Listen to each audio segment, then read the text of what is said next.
بسم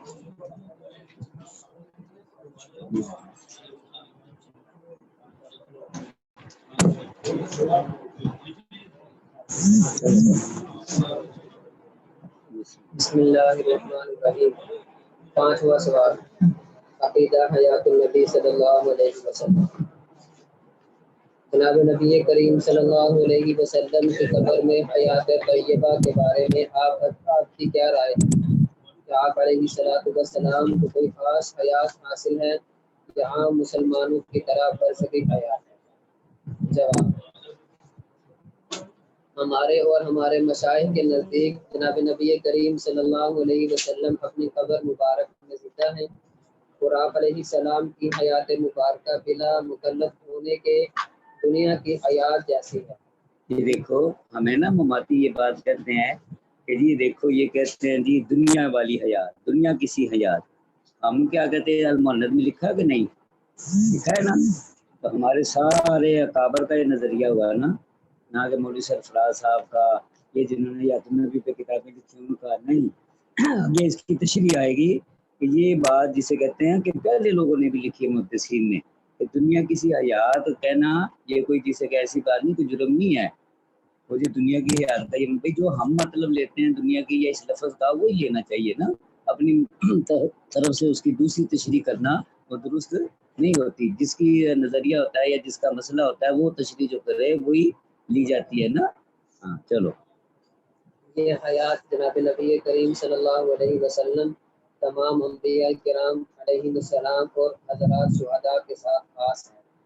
یہ حیات محض برزخی نہیں ہے جو تمام مسلمانوں بلکہ سب انسانوں کو حاصل ہے، جیسے کہ علامہ سیوطی رحمۃ اللہ علیہ نے اپنے رسالہ انباء الاذکیاء فی حیات الانبیاء میں اس بات کو صراحت کے ساتھ لکھا ہے۔ ہاں، یہ انباء الاذکیاء یہ حیات النبی کے اوپر علامہ سیوطی کا رسالہ ہے، تو اس کے اندر انہوں نے یہ بات لکھی ہے کہ دنیا کسی، یہ رسالہ دارہ اسلامیات سے یا انارکلی لاہور دارہ اسلامیات سے چھپا ہوا ہے، اور جو مجموعہ جسے کہتے ہیں کہ حیات النبی ایک چھوٹے چھوٹے رسالے چھپے ان میں بھی لگا ہوا ہے۔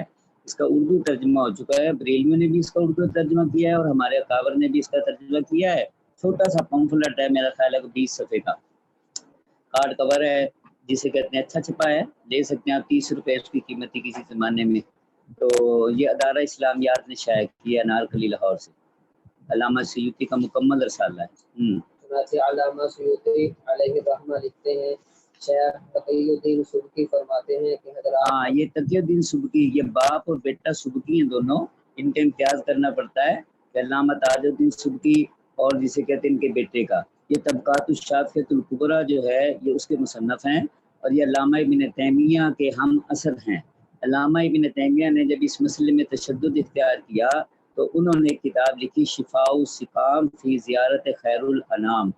یہ علامہ ابن تیمیہ کے رد میں پہلی کتاب لکھی گئی تھی، پھر ان کے بیٹے نے بھی ان کا رد کیا اور لوگوں نے بھی کیا۔ تو شفاء السقام کے اندر یہ فرماتے ہیں بات جو تقی الدین سبکی کی ہے، یہ بات کہاں ہے؟ شفاء السقام میں۔ شفاء السقام جو ہے انڈیا سے بھی چھپی ہے ترجمے کے ساتھ، یہاں بھی چھپی ہے، بریلویوں نے اسے کئی جسے کہ پبلیشنوں کے نے چھاپا ہے بریلویوں کے، ہماری طرف سے بھی اس کا ترجمہ ہوا ہے علماء دیوبند کی طرف سے بھی۔ تو یہ اچھی کتاب ہے، اور اگر تخریج والی دیکھنی ہو تو وہ بھی چھپ گئی ہے، تخریج والی ہی لینی چاہیے۔ ایک ایک حدیث کی 20 22 سندیں انہوں نے تخریج کرنے والے نے اس کی نقل کی ہیں۔ تو شفاء السقام مطبوعہ کتاب ہے، فیصل آباد سے بھی چھپی ہے، لاہور سے بھی چھپی ہے، اور ایک بریلوی ہے لاہور کا، اس نے اس کا نام رکھا ہے زیارت گنبد خضرا، اس نام سے بھی چھپی ہے، اصل وہ شفاء السقام ہی ہے۔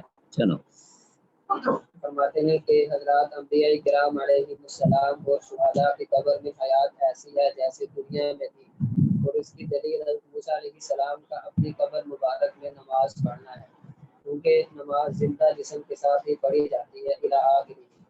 علامہ سیوطی علیہ الرحمہ کی عبارت یہاں پر ختم ہوئی۔ اس سے ثابت ہوا کہ جناب نبی کریم صلی اللہ علیہ وسلم کی حیات مبارکہ دنیاوی ہے اور عالم برزخ میں حاصل ہونے کی وجہ سے برزخی بھی ہے۔ ہاں دیکھو، اب آگی نا برزخی، کہ عالم برزخ میں ہے تو ہم برزخی کا اطلاق بھی کرتے ہیں، ٹھیک ہے۔ دنیاوی اس لیے کہتے ہیں صرف کہ یہ دھوکہ دیتے ہیں کہ بھئی یہ جسم میں مثالی میں حیات ہے، یا حیات اوپر ہے، یا جی وہ فلاں میں ہے، نہیں، اس لیے اس کی قید لگائی گئی ہے کہ انبیاء کے جب جسم جو ہے وہ مٹی پہ کھانے حرام ہیں، تو جب جسم قبر میں سلامت ہے تو حیات اسی میں ہے، مگر ہے وہ برزخ میں، اس لیے وہ برزخ ہی ہے۔ اور دنیاوی صرف اتنے بس اتنی ہے دنیاوی کہ وہ دنیا والے جسم کے ساتھ ہے، باقی سارا کچھ برزخ والا ہی ہے۔ شریعت کے اندر یہ ہے کہ ہمارا عقیدہ خاص علماء دیوبند کا کہ جتنی بات قرآن سے حدیث سے ثابت ہو جائے تو اتنی ماننی چاہیے، اور اگر اس کی کوئی آگے لمبی چوڑی تشریح ہے اور وہ جسے کہ نہیں کوئی مانتا تو اس کے اوپر ہم کوئی حکم نہیں لگاتے۔ مثال کے طور پہ ہم حیات النبی کے تو قائل ہیں، مگر ہم اس بات کے قائل نہیں ہے جو احمد رضا نے کہی ہے اپنی ملفوظات میں بھی اور کتابوں میں بھی اس کے واقعہ لکھا ہے کہ بھئی قبر کے اندر انبیاء کے ازواج مطہرات پیش کی جاتی ہیں اور وہ شب باشی بھی فرماتے ہیں، ہم اس کے قائل نہیں ہیں۔ اب یہ بریلوی حضرات کہتے ہیں کہ یہاں شب باشی کا آپ نے مطلب غلط لیا ہے، شب باشی کا پھر وہ لغت سے مطلب اس کا جب دفاع کرتے ہیں وہ یہ کہتے ہیں یہ ہم نے تھوڑی کی ہے، اعلیٰ حضرت نے تھوڑی کی ہے بات، یہ تو حدیقۃ الندیہ کے اندر ہے۔ حدیقۃ الندیہ عبد الغنی نابلسی کی کتاب ہے، یہ میں آپ کو اس لیے بتا رہا ہوں کسی بریلوی سے بحث ہو تو پھنس نہ جانا، وہ کہیں گے جی یہ تو اصل اعلیٰ حضرت تو صرف ناقل ہیں، اور یہ عبد الغنی نابلسی کون ہے؟ فقہ حنفی کی کتاب ہے یہ ہدایت جسے وہ طریقۃ المحمدیہ شرح حدیقۃ الندیہ، یہ فقہ کی کتاب ہے، 2 جلدوں میں ہے، سکھر سے چھپی ہوئی ہے، اور یہ غیر معتبر کتاب ہے، بھئی اس پہ فتویٰ نہیں دیا جاتا۔ اور یہ عبد الغنی نابلسی کون ہے؟ یہ وہ ہیں جن کی خواب کے بارے میں تعبیریوں کی کتاب ہے، ایک ابن سیرین کی کتاب ہے اور ایک ہے جسے کہتے ہیں تطہیر الانام، یہ تطہیر الانام جو ہے یہ عبد الغنی نابلسی کی کتاب ہے، اور اس کا اردو ترجمہ وہاں سے جسے کہتے ہیں کہ بھئی یہ جو ہے بیت العلوم نابا روڈ انارکلی کے پیچھے، یہ بھی مفتی شفیع صاحب کے نواسی لگتے ہیں بیت العلوم والے، انہوں نے اسے شائع کیا اور اس کا نام ہے خوابوں کا انسائکلوپیڈیا۔ خوابوں کا انسائکلوپیڈیا کے نام سے جو کتاب چھپی ہے وہ تطہیر الانام ہے، اور یہ تطہیر الانام رکھنی چاہیے پاس کہ جب بریلوی اعتراض کرتے ہیں کہ وہ خواب میں اما عائشہ آئی ہے اور یہ ہوا ہے وہ ہوا ہے، یا یہ لا الہ الا اللہ اشرف علی رسول اللہ، وہ خواب کی جو تعبیریں ہیں جو آدم یہ تطہیر الانام میں بڑے واقعات مل جاتے ہیں ایسے جو جسے کہتے ہیں آپ پیش کر سکتے ہیں۔ تو عبد الغنی نابلسی جو ہے یہ ان کی کتاب میں احمد رضا صاحب کہتے ہیں کہ واقعہ لکھا ہے، بہرحال اس میں بھی لکھا ہو تو اس کا یہ عقیدہ تھا تو اس نے نقل کیا ہے، اس سے متفق تھا تو اس نے نقل کیا ہے نا، تردید تو نہیں کی۔ ہم کہتے ہیں اعلیٰ حضرت کا بھی یہ عقیدہ ہے، بات سمجھ رہے ہو؟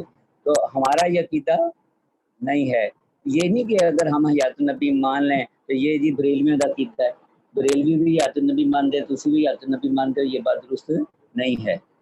تو ہم اتنی بات مانتے جتنی حدیث میں ہے۔ آگے چلو۔ ہمارے شیخ الاسلام وطی حضرت قاسم العلوم مولانا محمد قاسم ننوتوی قدس اللہ سرہ کا مسئلہ میں نہایت دقیق اور انوکھے طرز کا ایک مستقل رسالہ بھی ہے جو بے مثال ہے اور تباہ ہو کر منظر عام پر ابھی آ چکا ہے۔ اس رسالے کا نام آب حیات ہے۔ دیکھو جب ہم یہ بات کرتے ہیں نا کہ المحنت کی بات کرو تو باتی کہتے ہیں ایک قرآن ہے، ایک قرآن ہے، ایک حدیث ہے جی، اور اس کی بلکہ تذلیل کرتے ہیں، توہین کرتے ہیں کتاب کی، ایسے پھینک دی جسے کہ کوئی مسئلہ ہی نہیں ہے۔ بھائی بات قرآن کی کرو حدیث کی کرو، بھائی یہ مسئلہ جو ہم نے لکھا ہے قرآن حدیث سے لکھا ہے نا۔ اچھا ہمارے لوگوں کو بھی بعض دفعہ نا پتہ نہیں ہوتا، اس کے اندر المحنت میں صرف یہ مسئلہ حیات النبی ہے، سما موتا کا مسئلہ اس میں نہیں ہے۔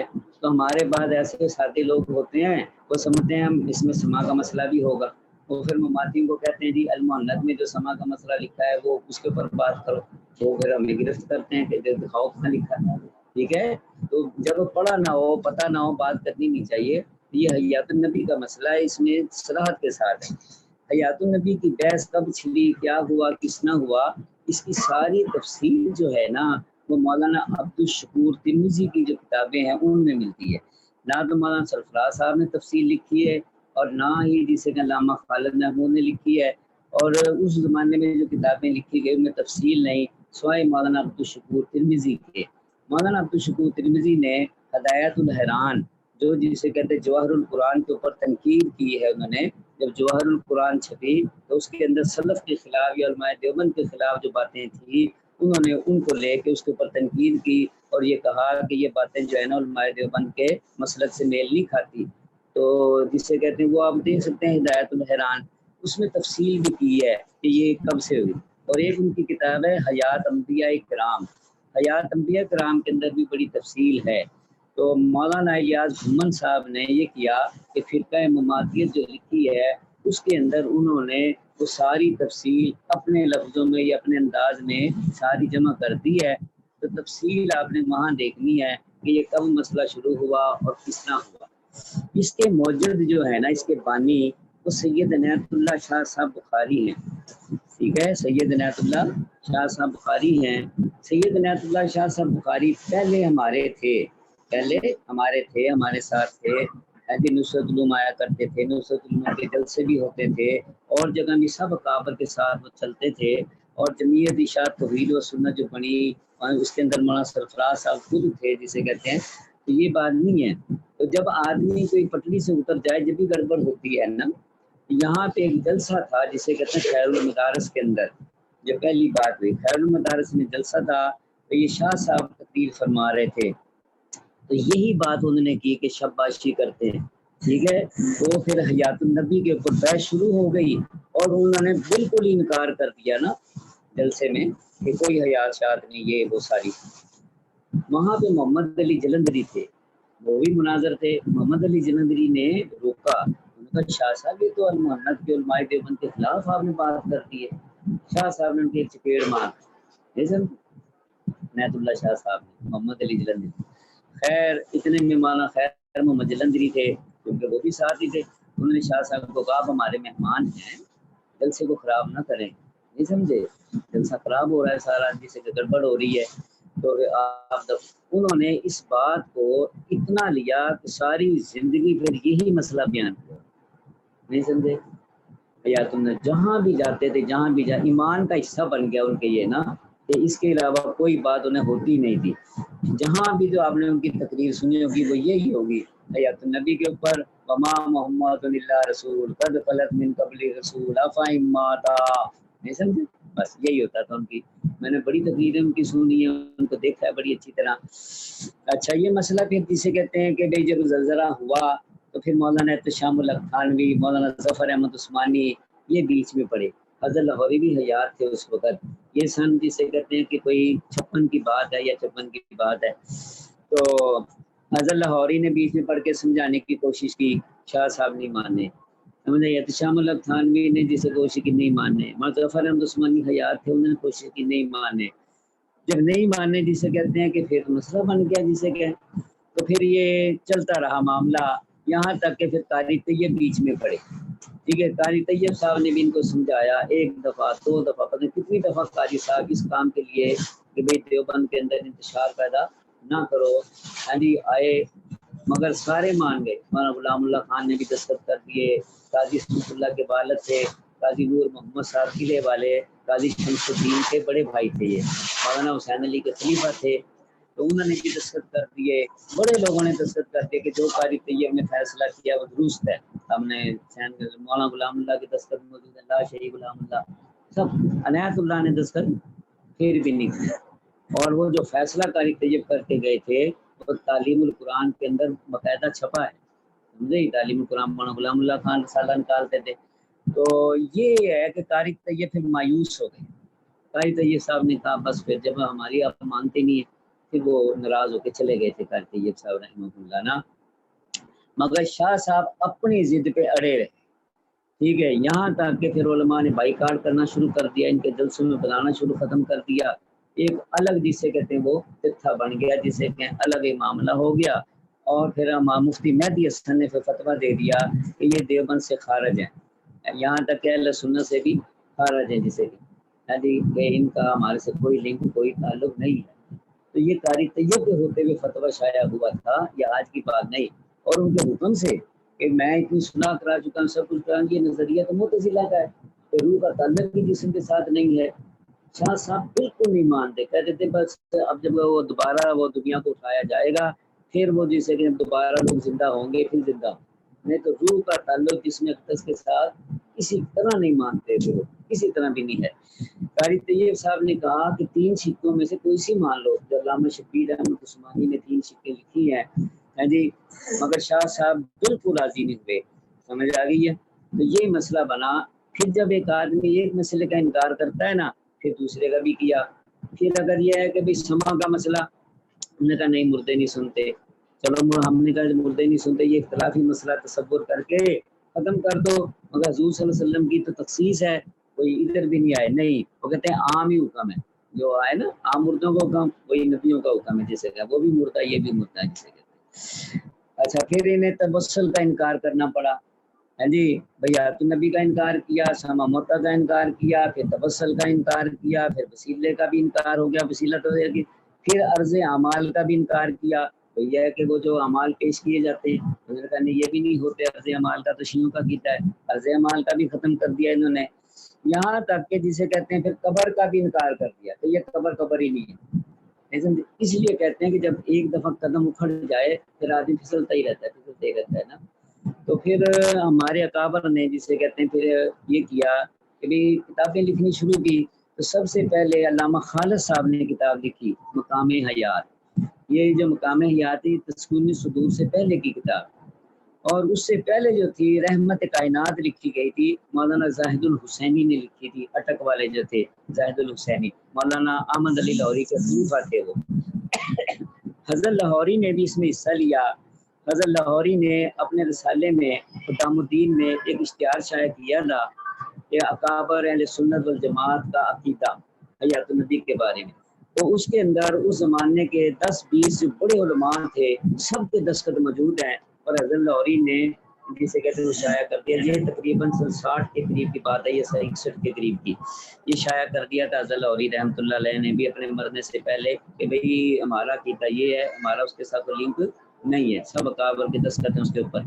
اس کے بعد یہ رحمت کائنات بھی لکھی گئی، مگر رحمت کائنات لکھنے والے یہ کوئی محدث نہیں تھے، بڑے آدمی نہیں تھے، اسماء رجال وغیرہ کا علم کوئی اتنا نہیں تھا، ٹیچر تھے۔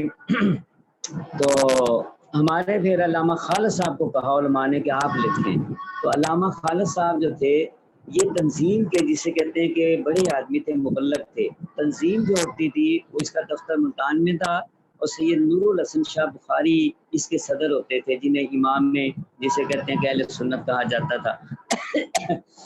تو حضرت علامہ خالد صاحب نے مقام حیات لکھی۔ مقام حیات پہلے چھوٹی ہوتی تھی، اب جو ملتی ہے اس میں اضافہ ہے، جسے کہ بڑی کتاب ہے مقام حیات۔ تو مقام حیات کے بعد پھر جسے جمعیت علماء اسلام کا ایک اجلاس ہوا، اور اس کے اندر جسے کہ مفتی محمود صاحب، بڑے بڑے علماء، خاص کر مفتی شفیع صاحب رحمۃ اللہ علیہ، اور حضرت خانوی کے جو خلفاء تھے بڑے، انہوں نے کہا کہ اپنا موقف جو ہے نا لکھنا چاہیے، انہیں کچھ نہیں کہنا چاہیے، ٹھیک ہے، اپنا موقف لکھو۔ پھر مولانا سرفراز خان صفدر کے ذمہ لگایا کہ آپ اس مسئلے کے اوپر لکھ کے لائیں اور شورا میں پیش کریں۔ یہ تسکین و صدور ویسے نہیں لکھی گئی تھی۔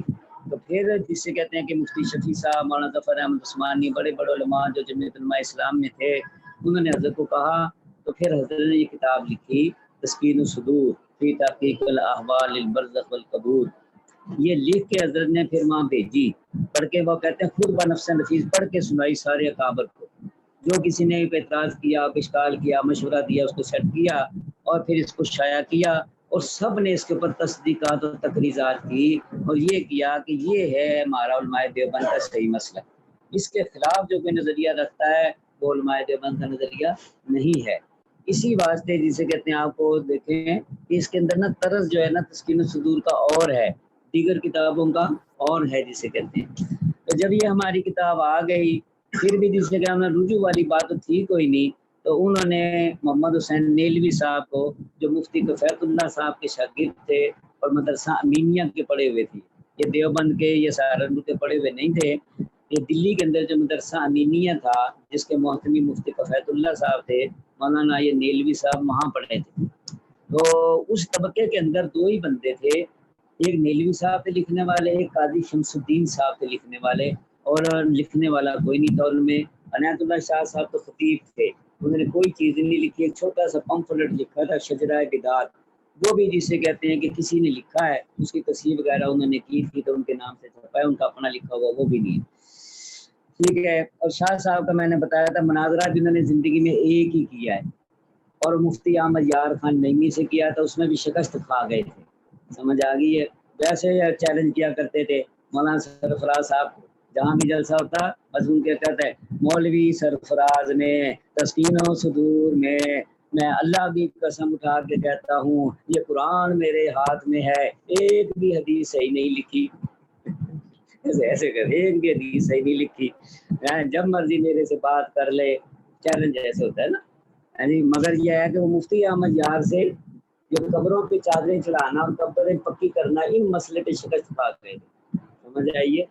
ہاں وہ چھپا ہوا ہے، جسے کہ وہ چھپا ہوا ہے، وہ روداس ساری چھپی ہوئی ہے، وہ آپ پڑھ سکتے ہیں، روداس ساری چھپی ہوئی ہے۔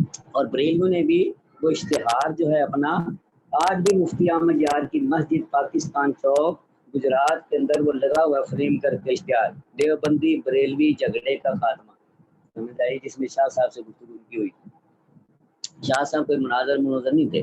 باقی رہ گیا کہ مولوی سرفراز صاحب نے کیوں قبول نہیں کیا چیلنج، اور بھائی وہ تو جسے کہ کوئی بات کرنی ہو، فیصلہ ہو، پھر ایسے کام ہوتے ہیں۔ مولانا نے لکھ دی بات سن جسے کہتے ہیں کہ کوئی 58 کی بات ہوگی، جب یہ مسئلہ نیا نیا چلا تو ہمارے یہاں سے تھانے والے بازار میں شاہ صاحب کی تقریر تھی، تھانے والے بازار میں سارے گئے ہوئے تھے، مولانا عبدالقیوم ہزاروی مولانا سرفراز صاحب کے شاگرد تھے، یہاں کے مدرس بھی تھے اور خیر المدارس کے پڑھے ہوئے تھے، بڑے جسے کہتے ہیں معقولی آدمی تھے، دیکھا ہوگا آپ میں سے کسی نے تو آپ کو پتا ہوگا۔ تو ان کا واقعہ بڑا مشہور ہے کہ جب انہوں نے چیلنج کیا وہاں سے جسے کہیں کہ بھائی تھانے والے بازار میں، تو ان کی عادت تھی ایسے بازو ایسے چڑھا کے رکھتے تھے ایسے کر، تو اٹھ کے کھڑے ہو گئے اپنے ساتھیوں سمیت، انہوں نے کہا کہ مولوی سرفراز کا شاگرد کھڑا ہے، نہیں سمجھے، عبدالقیوم میرا نام ہے، کہ عبدالقیوم نہ نپڑ جائے تو مولوی سرفراز بعد نہ نپڑی، کہ میں جائی نہ ہوں اتوں، نہیں سمجھے، جی چیلنج قبول کر لیا جلسے کے اندر ہی۔ تو شاہ صاحب کو کہتے ہیں جان چھڑانی مشکل ہو گئی، نہیں سمجھے، کہ اب میں نکلوں کدھر سے، تو پھر وہ جب گجرات پہنچ گئے تو انہوں نے بندے گجرات بھیجے، نہیں سمجھے، اور جانے والوں میں نصرت علوم کی انتظامیہ کے ایک آدمی تھے میاں صدیق صاحب، اور دوسرے لوگ گئے کہ ہم استاد القیوم صاحب کی طرف سے آئے ہیں، تو ہم وہاں چیلنج ہم نے قبول کیا تھا، تو آپ تاریخ ڈیٹ مقرر کریں اور ہم آپ سے مناظرہ کرنا چاہتے ہیں۔ تو شاہ صاحب نے مناظرہ نہیں کیا تھا، یاد رکھنا جسے کہتے ہیں۔ اور جب جس سے کہ اتنا زیادہ یہ نہیں تھا مسئلہ، یہ جسے کہ پھر بھی ایک دوسرے کو بلا لیتے تھے، تو غیر متلفظ سے شاہ صاحب کا وہ قرات خلف الامام پہ گڑبڑ ہو گئی گجرات میں، تو مناظرے کے لیے کسے بلایا؟ امین اکاڑوی کو۔ کسے بلایا؟ امین اکاڑوی کو۔ امین اکاڑوی نے وہ مناظرہ کیا جو شمشاد کے ساتھ تھا، اور آفت عبدالقادر روکڑی اس کے صدر مناظر تھے نا۔ مناظرہ کس نے کیا؟ ماسٹر نے، ماسٹر کہتے ہیں، حالانکہ شاہ صاحب موجود تھے۔ تو بات یہ ہو رہی تھی کہ وہ تاریخ وہ اس میں پڑھنی ہے آپ نے تفصیل، کیا کیا ہوا کیا کیا نہیں۔ اب شاہ صاحب کے بارے میں بس ہم یہ کہتے ہیں کہ سید ہے، اور سید تو مانتے ہیں ان کو، مگر شجرہ ان کے پاس نہیں تھا۔ اب انہوں نے کوئی شائع کر دیا ہو تو پتہ نہیں ہے، بہرحال پہلے ان کے پاس شائع نہیں تھا، بخاری کہتے تھے۔ اب وہ کہتے ہیں کہ یہ دیوبند کے فاضل ہیں، بالکل غلط ہے، بالکل غلط، اسی لیے وہ شاہ صاحب کی آج تک سند نہیں پیش کر سکتے، وہ سند کہاں ہے فاضل دیوبند کی سند سے ہے۔ شاہ صاحب کے اندر نا انتہا پسندی تھی۔ شاہ صاحب رحم اللہ کی عادت یہ تھی کہ جس طرف ہو گئے نا، کانگریس میں ہو گئے تو پھر ادھر ہیں، آزاد مارچ میں ہو گئے تو ادھر ہیں، اگر مسلم لیگ کی طرف ہے تو ادھر ہے، کوئی ہر درجے انتہا پسندی۔ تو شاہ صاحب کے یہاں ٹھہراؤ نہیں تھا، کبھی اس مدرسے میں، کبھی اس مدرسے میں، کبھی اس مدرسے میں، کبھی یہاں ذرا سی کوئی بات ہے، گھر پاس آ گئے، پھر چلے گئے، پھر آ گئے، کہیں بھی جم کے پڑا نہیں ہے جسے کہتے ہیں۔ تو یہ کہتے ہیں کہ انہیں مفتی مہدی حسن نے سند دے دی تھی۔ مشہور یہ بات ہے کہ دیوبند یہ نہیں پڑھے، علامہ انور شاہ کے پاس گئے تھے، 1 مہینہ پتہ نہیں پڑا، 2 مہینہ وہاں سے بھی آ گئے، پھر یہ اور دوسرے مدرسے میں گئے، وہاں سے بھی آ گئے، تو پھر امینیہ میں بھی پڑھے ہیں، وہاں بھی ان کا دل لگا، پھر یہ راندیر چلے گئے۔ راندیر جو تھا یہ اس میں گجرات کاٹھیا واڑ کے اندر ایک علاقہ ہے راندیر، تو حضرت شیخ الہند کے شاگرد اور علامہ انور شاہ کے شاگرد مفتی مہدی حسن، یہ دیوبند کے اس وقت صدر مفتی نہیں تھے، یہ جسے کہ اپنے مدرسے میں پڑھایا کرتے تھے، تو یہ پھر جا کے جسے کہ راندیر میں پڑھے ہیں، اور کہتے ہیں راندیر میں انہوں نے کوئی تکمیل کی یا پڑھا اور انہوں نے انہیں سند دے دی تھی یہ، مگر وہ بھی راندیر والی سند بھی وہ آج تک بتاتے یا دکھاتے نہیں ہے۔ تو سید عنایت اللہ شاہ صاحب بخاری جو تھے، حضرت صوفی صاحب فرماتے تھے کہ پیر جی ہم ان کی جوتیاں اٹھایا کرتے تھے۔ کیوں اٹھاتے تھے ان کی جوتیاں؟ کہ سید زادہ ہے، کیا ہے؟ سید زادہ ہے، سید کا ہم احترام کرتے تھے۔ اور اس میں نے دیکھا ہے صوفی صاحب کو بہت عزت کرتے تھے سادات کی۔ ہمارے پیر و مرشد نفیس شاہ صاحب جب آتے تو میں نے دیکھا عمر میں بہت چھوٹے تھے نفیس شاہ صاحب، صوفی صاحب عمر میں کافی بڑے تھے ان سے، تو حضرت نے جانا تھا تو سب سے پہلے آپ اٹھے صوفی صاحب، اور جا کے آپ کی جوتیاں ایسے تھی نا تو ایسے اس کو سیدھی کر کے رکھا پہننے کے لیے نا، تو شاہ صاحب نے فوراً ہاتھ پکڑ لیا صوفی صاحب کا، حضرت آپ کیا کر رہے ہیں؟ تو میں نے کہنے لگے کہ نہیں آپ بڑے ہیں، تو صوفی صاحب کہنے لگے آپ بڑے ہیں، صوفی صاحب بھی تھوڑے غصے والے تھے، تو انہوں نے کہا نہیں یہ مناسب نہیں ہے، انہوں نے کہا ہم تو آپ کا ادب کرتے ہیں سید ہونے کی وجہ سے آپ سید زادے ہیں، سید ہیں۔ پھر شاہ صاحب خاموش ہو گئے کہ دیکھا دوسرا غصے ہونے لگ گئے۔ تو حضرت کے ہاں بڑا یہ تھا، اکرام بڑا کرتے تھے جسے کہتے ہیں، اس میں کوئی شک نہیں۔ تو کہتے ہیں کہ شاہ صاحب سے ہم نے جلسہ کرایا، تو جلسے کے بعد یہ نیا مسئلہ چھڑا ہوا تھا، تو ہم نے کہا کہ حضرت یہ المحند میں تو یہ لکھا ہے، تو المحند ہم نے پیش کی، کہتے ہیں ہم نے المحند اٹھا کے ایسے پھینک کے ماری جسے کہتے ہیں پیر جہاں یہ درخت ہے نا وہاں تک گئی وہ، اس کے بر کے ایسے ہوتے اتنی اٹھا کے پھینک کے، کہنے لگے جب وہ پھینک کے ماری تو ہمارے استاد کہنے لگے مولانا سرفراز صاحب کہ شاہ صاحب پٹڑی سے اتر گئے ہیں۔ ہاں بھائی ادھر آ ہی نہیں رہے، بات سمجھنے کی طرف آ ہی نہیں رہے، شاہ صاحب پٹڑی سے اتر گئے ہیں اور آئندہ شاہ صاحب کو جلسے میں نہیں بلانا۔ کہتے ہیں ہم نے بھی کٹ آف کر دیا، ہم نے جلسے میں شاہ صاحب کو اس کے بعد نہیں بلایا۔ اچھا مماتی ایک بات کہتے ہیں کہ مولوی سرفراز رئیس المحرفین ہے، تحریف کرتا ہے جی کھڑوی اپنی کتابوں میں۔ کیا تحریف کی؟ جب ہم نے پوچھا کہنے لگے جی یہ جو راہ سنت ہے نا اس کا انتصاب جو تھا یہ عنایت اللہ شاہ کے نام پہ تھا، عنایت اللہ اور مولانا غلام اللہ کے نام پہ آپ نے انتصاب کیا تھا، تو اب اس کے اندر سے نکال دیا ہے یہ تحریف۔ میں نے مولانا سرفراز صاحب رحم اللہ سے پوچھا، حضرت نے فرمایا پیر جی اس کو تحریف کہتے ہیں؟ اسے تحریف نہیں کہتے، جب شاہ صاحب پٹڑی سے نہیں اترے تھے یہ اس وقت ہم نے کتاب لکھی اور اس وقت یہ انتصاب ان کے خلاف کیا تھا، کیونکہ وہ بریلویوں کے خلاف کام کرتے تھے دونوں لوگ، اور ہماری یہ کتاب بدعت کے رد میں ہے، اور جمعیت اشاعت و سنت کے یہ آدمی تھے اس لیے میں نے کیا تھا۔ تو جب یہ پٹڑی سے اتر گئے تو میں نے وہاں سے کتاب میں سے نکال دیا پھر یہ انتصاب نا، کیونکہ وہ لوگ ہمیں سمجھتے ہیں کہ تمہارا ہے۔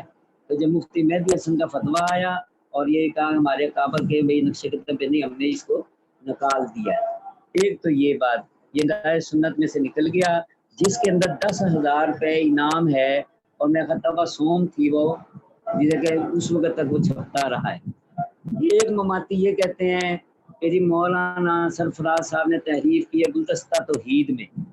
گلدستہ توحید میں ہم نے پوچھا کیا تحریف کی ہے بھائی، تو حضرت سے کہنے لگے جی یہاں پہ یہ لکھا تھا کہ حضور کے والدین کے بارے میں نا کہ والدین آپ کے ایمان نہیں لائے، ٹھیک ہے، تو پھر نکال دیا۔ ہم نے حضرت سے پوچھا، حضرت نے کہا ہاں میں نے نکال دیا ہے اور میں نے اپنی مرضی سے نہیں نکالا، مجھے عطا اللہ شاہ بخاری یا میرے یاد نہیں محمد علی جلندری کی بات سنائی انہوں نے کہ انہوں نے مجھے کہا کہ آپ نے یہ کتاب میں جو لکھا ہے نا آپ اس کو نکال دیں۔ کہتے میں نے شاہ صاحب سے کہا کہ غلط لکھا ہے، انہوں نے کہا میں نے یہ کب کہا ہے کہ غلط لکھا ہے، میں نے تو یہ کہا ہے نکال دیں۔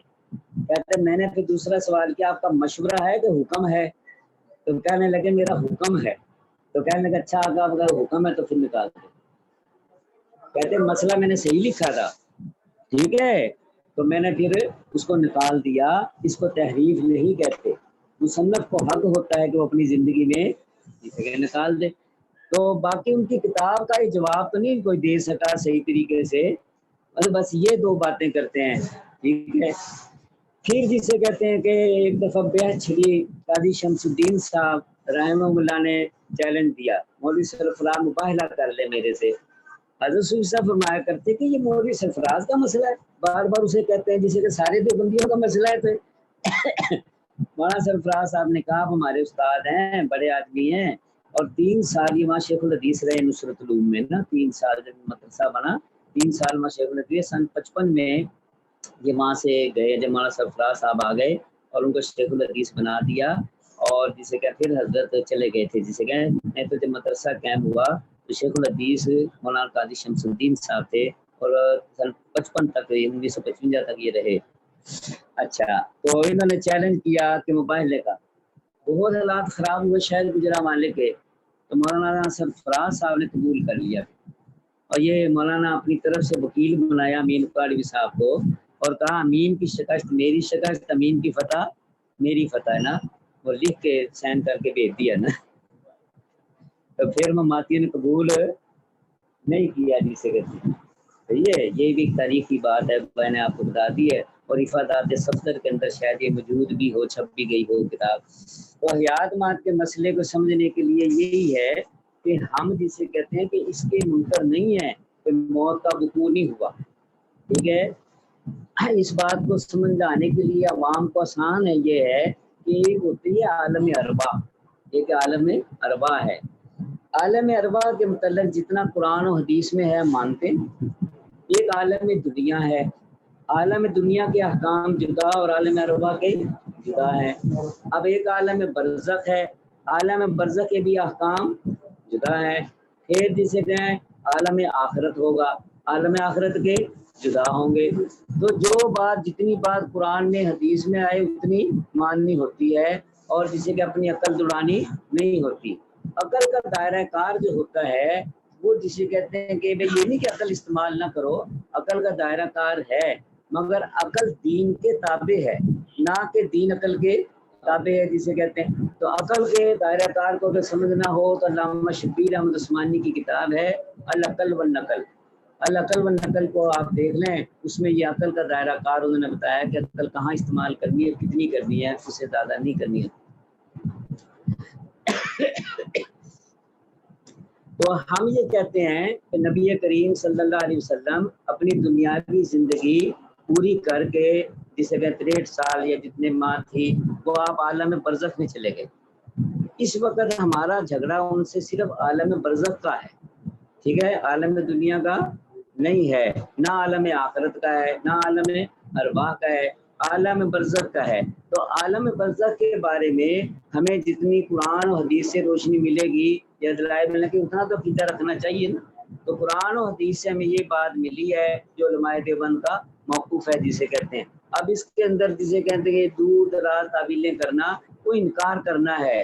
ہمارے اکابر کہتے ہیں احادیث کا انکار نہ کرو جسے کہتے ہیں, اور جو اہل سنت والجماعت کا مسلک ہے اس کے مطابق عقیدہ نظریہ رکھنا چاہیے. تفصیل آپ نے وہاں دیکھنی ہے کتابوں میں جہاں لکھی ہے. میں نے آپ کو موٹی سی بات سمجھا دی ہے کہ ہمارا تو عالم برزخ کا ہی ہے, اور دنیاوی جو حیات ہے دنیاوی سے مراد ہماری یہ بتانے کے لیے ہے کہ وہ دنیا والے جسم میں ہی حیات ہے, نہ کہ جسے کہتے ہیں جسم مثالی میں یا صرف روح کا تل نہیں, وہ جو دنیا میں جسم تھا اسی میں حیات ہے. مگر حیات کون سی ہے؟ برزخی ہے جسے کہتے ہیں. اس لیے ہم برزخی حیات کے قائل ہیں جسے, اور وقوع موت کے ہم قائل ہیں. اور وہ لوگوں کو کیا کہتے ہیں جی دیکھو, وہ تو یہ کہتے ہیں کہ جی دیکھو زندہ ہی میں دفن کر دیتا نا, اگر وہ حیات ہے تو وہ دفن کیوں کیا, حیات ہے تو دفن کیا, یہ ایک عوام کو مغالطہ دینا ہے.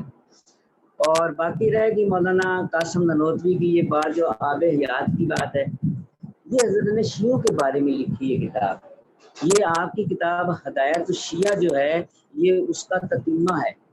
ٹھیک ہے, آپ مسئلہ جسے کہتے ہیں کہ وراثت کے اوپر گفتگو کر رہے ہیں, یہی والی بات یہ جو باغ فکر کی بحث ہے, اور وراثت نبوی کی تقسیم کے اوپر بحث ہے. تو وہ کہتے ہیں وراثت تو اس کی تقسیم ہوتی ہے جو فوت ہو جائے, تو حضور تو زندہ ہے تو وہ فوت ہی نہیں ہوئے, ان کی وراثت کیسے تقسیم ہوگی.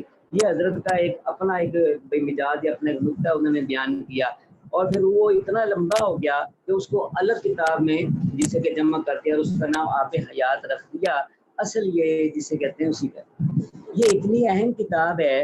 حضرت صوفی صاحب فرمایا کرتے تھے کہ اعتراض کرنا پیر جی آسان ہوتا ہے, مولانا نانوتوی نے جو دلائل قائم کیے ہیں ان کو توڑنا جسے کہ انتہائی مشکل ہے.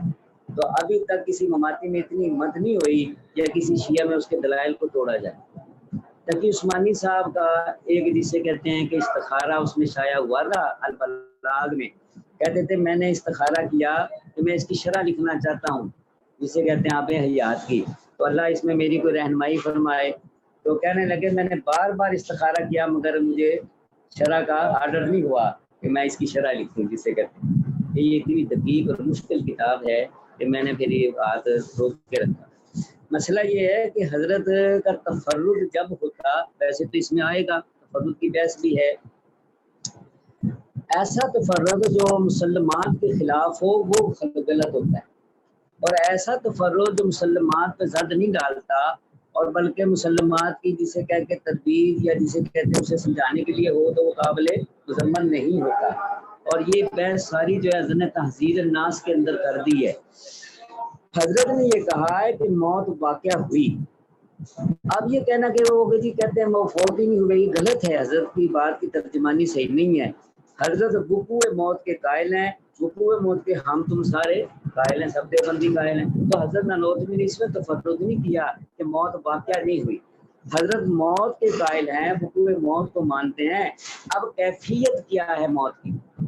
آپ صلی اللہ علیہ وسلم کی پیدائش سے لے کے بلکہ پیدائش سے پہلے سے لے کے ساری زندگی مثالی ہے، ٹھیک ہے نا، جیسے آپ نوائیوں کو مثلی، ٹھیک ہے، تم نے کون ہے میری مثل۔ آپ فرماتے ہیں خصوصیات مصطفیٰ ایسی ہے کہ آپ کو ہر جگہ نظر آ رہی ہے، کھانے میں، پینے میں، لباس میں، چلنے میں، پسینے میں۔ حضرت کی کتاب بڑی اہم ہے۔ تو حضرت کہتے ہیں اگر کوئی آدمی یہ عقیدہ نظریہ اپنا لے کہ موت میں بھی آپ کی خصوصیت ہے، آپ کی موت دوسرے لوگوں کی طرح موت نہیں آئی ہے، جیسے پیدائش دوسروں کی طرح نہیں ہے اور کام دوسری طرح نہیں ہے، تو موت بھی دوسروں کی طرح نہیں آئی ہے، جسے کہتے ہیں موت آئی ہے مگر دوسروں کی طرح نہیں آئی۔ اس لیے وہ یہ بات حضرت فرماتے ہیں کہ جسے کہتے ہیں کہ بھائی موت کا میں قائل ہوں مگر موت کے طریقہ کار میں کیفیت میں اختلاف ہے حضرت کا۔ اور علماء دیوبند نے حضرت کی بات کو عقیدہ نظریہ نہیں بنایا، المحند کے اندر اس کی لکھا ہے کہ یہ آپ کا تفرد ہے، یہ آپ کا تفرد ہے جی، اور تفرد کی وجہ سے حضرت بات کی ہے، مگر تفرد ایسا نہیں ہے جس سے کوئی گمراہی لازم آئے جسے کہتے ہیں۔ تو حضرت نانوتوی کی بس یہی ایک بات کو پیش کرتے ہیں۔ باقی رہ گئی ہمارے اکابر کی ایسی باتیں جس سے وہ دلیلیں پکڑتے ہیں کہ دیکھو جی یہ جسے کہتے ہیں اشرف الجواب میں یہ لکھا ہے، دیکھو جی المسائل العقلیہ میں یہ لکھا ہے، دیکھو جی فلاں میں یہ لکھا۔ او بھائی یہ ساری باتیں غلط ہیں۔ بات یہ ہے کہ ایک آدمی آپ تو مفتی بن رہے ہیں نا، ایک آدمی کی صحیح بات واضح طور پہ موجود ہے، وہ تو تم مانتے نہیں ہو، اور وہ جو دوسری ادھر ادھر کی باتیں ہوتی ہے جیسے بات بنتی بھی نہیں، وہاں سے بات بنانے کی کوشش کرتے ہو، اس لیے یہ بات درست نہیں ہے۔ اور ان سے جو مناظرے کا طریقہ ہے وہی ہے جو جسے کہتے ہیں مولانا امین اقاڑوی نے ان سے مناظرے کا طریقہ جو ہے کتابی شکل میں شائع کیا ہے۔ ان سے گفتگو کرنے کا طریقہ یہ ہے، جسے کہتے ہیں ہر باطل سے جو گفتگو کی جاتی ہے ایک طریقہ نہیں ہوتا۔ شیعوں سے مناظرے کا اور طریقہ ہے، مردیوں سے مناظرے کا اور طریقہ ہے، بریلویوں سے اور طریقہ ہے، غیر مقدموں سے اور ہے، اور ان سے اور طریقہ ہے، کیونکہ یہ اس بات کے مدعی ہے کہ ہم دیوبندی ہیں، بلکہ کہتے ہیں اصل دیوبندی ہمیں، یہ تو بناسپتی ہے، ہمیں کہتے ہیں بناسپتی دیوبند، اصل دیوبندی ہمیں۔